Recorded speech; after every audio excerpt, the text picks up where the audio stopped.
شام ڈھلتے ہی شہر کی ایک پرانی گلی میں زندگی کا رنگ بدلنے لگتا ہے۔ سورج کی آخری کرنوں کے ساتھ ہی لکڑی کے بوسیدہ دروازے آہستہ آہستہ جاگ اٹھتے ہیں۔ چھجوں پر لگے پردے سرسراہتے ہیں اور اوپر سے جھانکتی آنکھیں نیچے گزرتے قدموں کا وزن تولنے لگتی ہیں۔ یہاں خوشبوئیں آپس میں گتھم گتھا ہو جاتی ہیں، کہیں عطر کی مٹھاس، کہیں دھوئیں کی تلخ، کہیں دروازوں پر کھڑی عورتوں کی ٹولیاں نیم روشن لائٹوں کے نیچے سجے کپڑوں میں یوں نظر آتی ہیں جیسے یہاں کی پیداوار ہوں۔ ان دروازوں کے پیچھے زندگی ہے، ایک ایسی زندگی جس کا کوئی گواہ نہیں۔ روشنی جان بوجھ کر کم رکھی گئی ہے تاکہ چہروں کے زخم پورے نہ دکھائی دیں، مگر آنکھوں کو کوئی پردہ میسر نہیں۔ جب پاؤں زمین پر پڑتے ہیں تو وہ صرف رقص کا آغاز نہیں ہوتا، وہ ان خوابوں کی تدفین ہوتی ہے جو کبھی اسکول کے بستے میں رکھے گئے تھے، جو کبھی ماں کی گود میں محفوظ تھے۔ تماشائی دیکھتے ہیں، آنکھیں سیر کرتے ہیں، مگر کوئی یہ نہیں دیکھتا کہ اس رقص کے بعد بدن کانپتا ہے، روح سہم جاتی ہے اور آئینے کے سامنے کھڑے ہو کر خود سے نظریں ملانا ہی سب سے مشکل کام بن جاتا ہے۔ یہاں عورت جسم نہیں بیچتی، یہاں وہ اپنے وجود کے ٹکڑے ٹکڑے کر کے وقت کو دیتی ہے، صرف اس لیے کہ رات گزر جائے اور صبح کا دھوکہ زندہ رہے۔ یہ ہے لاہور کی ہیرا منڈی۔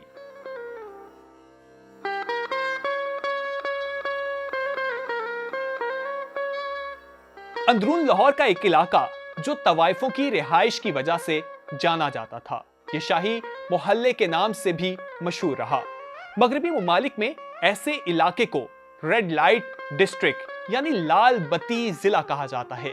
دہائیوں قبل ہیرا منڈی رقص، موسیقی اور تہذیب کا مرکز ہوا کرتی تھی، لیکن وقت کے ساتھ ساتھ تبدیلیاں آتی گئیں اور یہ علاقہ جسم فروشی کے لیے جانا جانے لگا۔ مورخین کے مطابق اس علاقے کی تاریخ 450 سال پرانی ہے۔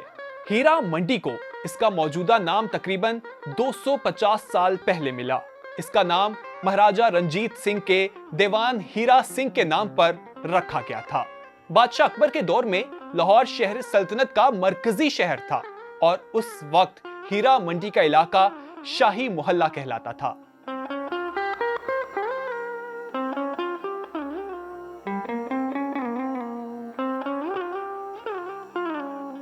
آج بھی لاہور کے وہ علاقے جن میں حیدری گلی، ٹبی گلی، ہیرا منڈی اور قلعہ روڈ پر واقع ناولٹی چوک شاہی محلہ ہی کے نام سے معروف ہیں۔ ماضی میں شاہی خاندان کی رہائش گاہ کے ارد گرد کا علاقہ جہاں ان کے نوکر، ملازمین اور دیگر اہلکار رہتے تھے، جس کی وجہ سے اسے شاہی محلہ کہا جاتا تھا۔ یہاں پر موجود بہت سے کوٹھے مغلیہ دور حکومت میں قائم ہوئے اور یہ اس خطے کا سنہری دور تھا۔ اسٹیج ڈائریکٹر کے طور پر کام کرنے والے پروفیسر تریپوواری شرما بتاتے ہیں کہ مغل دور میں ان علاقوں میں ریاست سے تعلق رکھنے والے امیر لوگ اور ان کے خاندان رہتے تھے۔ انہوں نے کہا کہ خوشی کے موقعوں پر ان کے پروگرام شاہی محلات میں ہوتے تھے اور بتاتے ہیں کہ آج کل لفظ کوٹھا جس کی تشریح کی جاتی ہے وہ درست نہیں ہے۔ ایک وقت تھا جب کوٹھا آرٹ کا مرکز ہوتا تھا، جہاں صرف گانا، موسیقی اور رقص ہوتا تھا۔ کوٹھوں سے منسلک خواتین اپنے آپ کو فنکار یا اداکارہ کہتی تھیں۔ یہاں اچھی تحریریں لکھی جاتی تھیں اور شاعری ہوتی تھی۔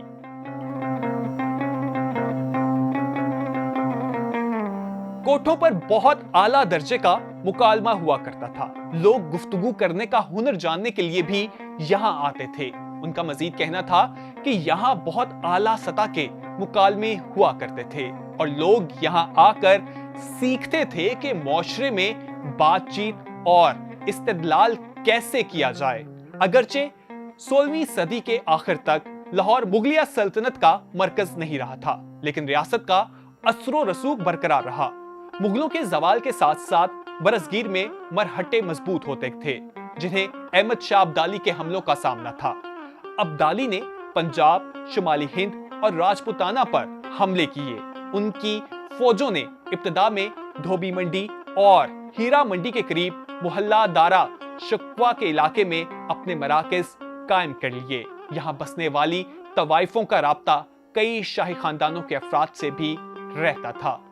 अब्दाली के हमले के बाद पैदा होने वाली सूरत हाल के बायस गुर्बत बढ़ती गई और इस इलाके में पैसों के एवज जिस्म फरोशी का कारोबार बढ़ने लगा और यहाँ कोठों पर रहने वाली खवातीन जिस्म फरोशी के पेशे का इंतखाब करने पर मजबूर हो गई। इस सूरत हाल को देखते हुए गुर्बत से नबर्द अज़मा खवातीन इस पेशे में रोजगार के लिए शामिल होने लगी। वक्त यूं ही गुजरता गया।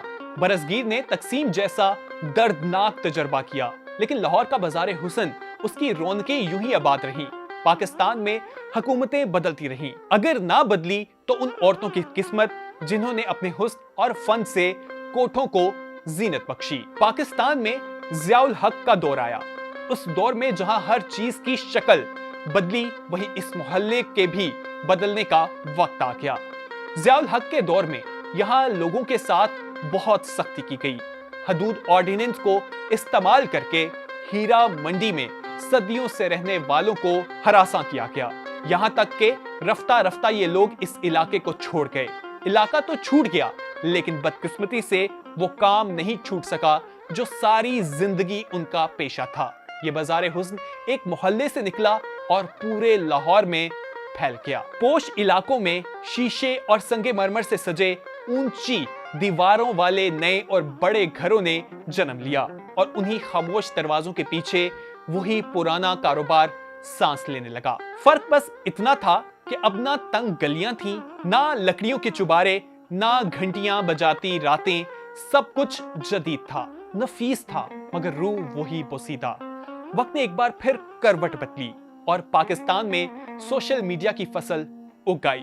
स्मार्टफोन हर हाथ में आया तो बाजार हुस्न ने भी हिकमत अमली बदल ली। औरतों ने जान लिया कि अब आवाजें लगाने, दरवाजे पर खड़े होने और घरों को चलाने की हाजत नहीं। चंद क्लिक्स, चंद फिल्टर्स और चंद सेकंड्स काफी हैं। यूं डिजिटल चक्लों का आगाज हुआ, खामोश, तेज और बेहद मुनाफा बख्श। यहाँ ना कोई कैद थी, ना कोई रोक, बस दौलत की यलगार थी। जहां कभी नवाब और रईस रक्स पर नोट उछालते थे, अब वही दौलत स्क्रीन पर गिफ्ट्स बनकर बरसती है। हर रात यहाँ जिस्मों की नुमाइश होती है, हर रात बोली लगती है टिकटॉक लाइव पर। ज्यादा मेकअप, छोटे कपड़े, ज्यादा नुमाइश, कामयाबी की सीढ़ी यही है। फर्क सिर्फ नाम का है। अब यहाँ नाचने वालों को तवाइफ नहीं कहा जाता, उन्हें स्टार कहा जाता है। TikTok star, Instagram star, social media star. मगर मयार वही पुराना है, जितनी ज्यादा बेहयाई उतनी बड़ी पहचान।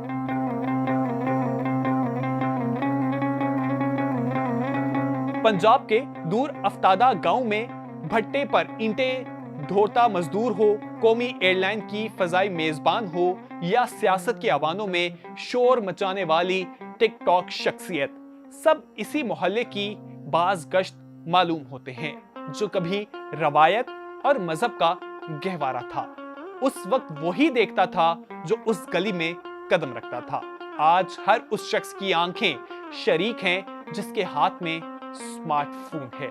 ये कहना मुबालगा नहीं कि इन ऐप्स ने नौजवान ज़हनों की इखलाकी बुनियादें हिला दी हैं। पैसे की भूख को तकद्दुस मिला और ये जहरीला पैगाम आम हुआ कि दौलत सब कुछ है, चाहे इज्जत नीलाम हो, चाहे जिस्म।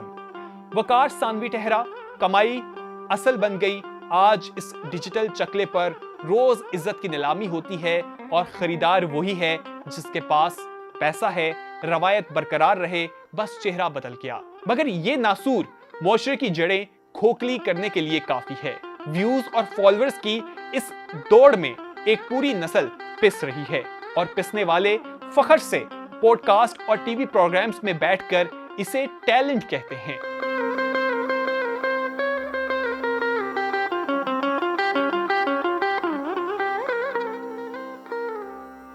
हकीकत यह है कि यहां हुनर नहीं बिकता, जिस्म बिकता है।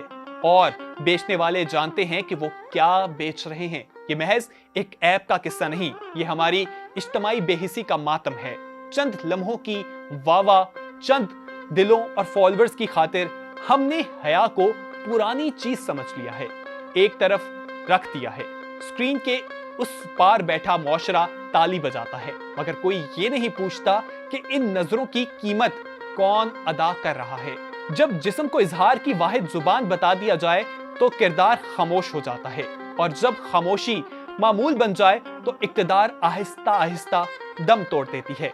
मसला कपड़ों का नहीं, मसला उस सोच का है जो वकार को, बूझ और बेबाकी को कामयाबी समझने लगती है। एक ऐसी दौड़ जिसमें जीत नजर आती है मगर अंजाम दिखाई नहीं देता। और दुख ये है कि हमने रहनुमाई की बजाय तमाशा चुना, तरबियत की बजाय ट्रेंड। जो नस्ल कल सवाल पूछने वाली थी आज लाइक्स मांग रही है। जो आंखें ख्वाब देखने को थे वो कैमरों के जाविये ढूंढ रहे हैं। ये तनकीद किसी फर्द पर नहीं, इस निजाम पर है जो ना पुख्ता तारीफ से ना पैद नुकसान पैदा करता है। हमें नफरत नहीं, होश दरकार है, पाबंदी नहीं, जिम्मेदारी चाहिए। क्योंकि जब इजहार का मयार गिरता है तो सिर्फ एक स्क्रीन नहीं गिरती, पूरा समाज सिरकने लगता है। और फिर संभलने के लिए सिर्फ आंसू काफी नहीं होते।